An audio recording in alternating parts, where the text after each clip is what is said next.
What's up, lovely people, and happy Hump Day! Wednesday is hashtag Your Word Wednesday, so be on the lookout to see if your vocab word made it into today's show. Let's go to the Middle East, where U.S. Secretary of State Antony Blinken is back in Israel for critical talks with top Israeli government officials. Blinken and the Biden administration are looking to keep their steady balancing act of keeping pressure on Prime Minister Benjamin Netanyahu's government to curb its offensive and reduce harm to civilians in Gaza, while also giving support for Israel's decision to continue its military operation on the Hamas terrorists. Blinken has now made 5 visits to Israel since the October 7th Hamas attack. Another U.S. concern in the Middle East is the escalating tension with Iran as proxy groups target U.S. troops in Iraq and Syria and international ships in the Red Sea. CNN's Becky Anderson has more on Blinken's latest trip as he looks to de-escalate a possible wider war in the Middle East. U.S. Secretary of State Antony Blinken shuttling around the region on his 4th trip as Israel's war in Gaza escalates tension around the Middle East. Jordan's King Abdullah warning on Sunday of catastrophic consequences of the continuing war in Gaza. From Jordan, Blinken went to Qatar, which has been instrumental in negotiating for the release of hostages held in Gaza. Qatar's Prime Minister saying the recent killing of the senior Hamas official by Israel could impact hostage negotiations. Of course, having one of the senior leader of Hamas being killed is something that can affect such a complicated process. Yet we are not giving up. We are moving forward. Well, that killing of a senior Hamas official inside Beirut in Lebanon, just one of the flashpoints escalating tensions since Blinken's last visit. The Americans also killing an Iran-backed militia leader in Iraq after an attack on a US airbase. And the Iranian-backed Houthis continue to interrupt international shipping in the Red Sea. Last month, the US announcing an international effort to deter Houthi attacks. But in this region where I am, very few countries willing to join that coalition to counter those threats.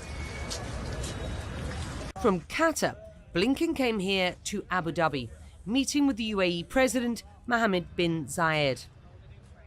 The trip also includes Saudi Arabia, Egypt, Israel and the West Bank, where officials say there will be tough conversations. But if Blinken's past visits are any indication, and with no sign of an end to Israel's assault on Gaza, his presence may not be enough to calm the region. Let's go now to the powerful winter storm that moved fast across the central and eastern United States this week. The Storm Prediction Center said more than 40 million people were under severe storm watch Tuesday, with warnings spanning nearly every type of winter weather. Let's go to Mandy Gaither to hear a few tips on how to stay healthy and safe during all this wild winter weather. From frigid air to ice and snow, cold temperatures can take a toll on our bodies. We shunt blood flow to the central kind of core of our body in an attempt to stay warm. Dr. Christopher Bozzoli is an emergency physician at Cleveland Clinic. He says this time of year, doctors not only see rises in ER visits for respiratory viruses as more people seek refuge inside from the cold, but also frostbite and hypothermia. Bozzoli says what you wear can help keep you safe. Protect the parts of your body most vulnerable to frostbite, like toes, fingers, nose, and ears, by dressing in warm, dry clothing. Lots of layers, and especially the layers close to your skin. You want to have breathable fabrics if possible, especially if you're engaging in activity.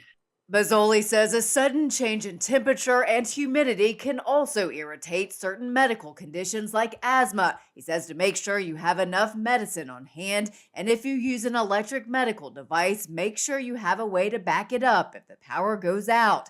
He says to also be aware of how you heat your home. We don't want to run any engine-operated equipment or gas or propane-powered heating devices indoors because of the risk of carbon monoxide. 10-second trivia. How many Earth years does it take for Neptune, the 8th planet in our solar system, to complete one full orbit around the sun? 15 years, 29, 84, or 165? NASA says it takes 165 Earth years for Neptune to complete a circuit around the sun. That's a long time to wait between birthdays, man. All right, because we feel this show can be a bit much at times, we like to give you some space news, and we're gonna rock it out. Not 2 weeks into the new year, and we have already some stellar news, including the discovery of a taradiddle about the color of Neptune. Our Jeremy Roth has more. Aw, Neptune, why so blue? New evidence has revealed a colorful controversy involving a pair of comparable planets, and that's not all. This is a look at the planets Uranus and Neptune looking strikingly different as captured in 1989 by the Voyager 2 spacecraft.